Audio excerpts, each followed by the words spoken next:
ठाकरे बंधूंचा 26 जुलैला सरकार विरोधात मोर्चा। शिवाजी पार्कातून निघणार, सिद्धिविनायकाला जाणार, सरकारला बुद्धी देण्याची करणार मागणी। आमच्या मोर्चामध्ये दिल्लीसारखं केल्यास फटकून काढू, राज ठाकरेंचा इशारा। तर मोर्चा शांततेतच होणार।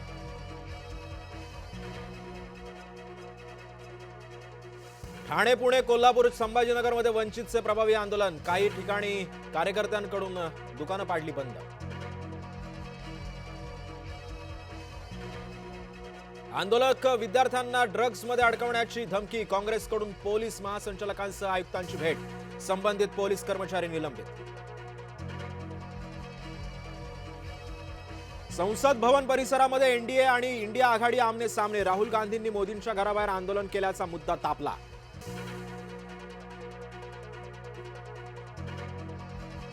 नीट पेपर फुटी प्रकरणी पंतप्रधानांची पोस्ट। खटला जलद गतीनं न्यायालयामध्ये चालवला जाणार। तरुणांच्या भविष्याशी खेळणाऱ्यांना सोडणार नाही, इशारा दिला।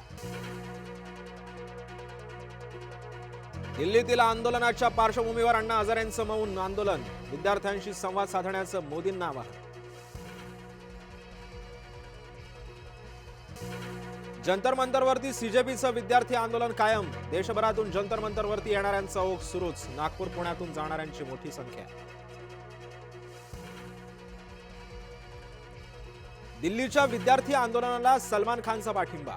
राजकारण्यांनी आंदोलन हायजॅक करू नये, ट्विटरद्वारे सविस्तर केली पोस्ट। नाशिक जिल्ह्यामध्ये पावसाचा जोर कायम। रामकुंडावरील दुतोंड्या मारुतीच्या कमरेपर्यंत लागलं पाणी। गंगापूर धरण 90% भरलं।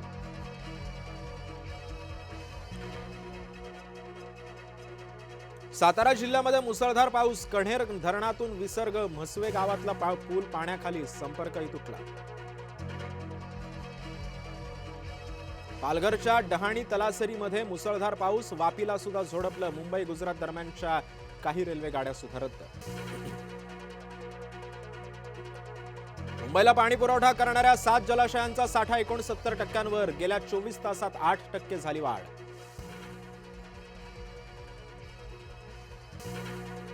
भंडाऱ्यासह गोंदिया जिल्ह्यामध्ये मुसळधार पाऊस। गोसीखुर्द धरणाचे 13 दरवाजे अर्ध्या मीटरनं उघडले। नदीकाठच्या गावांना सतर्कतेचा इशारा।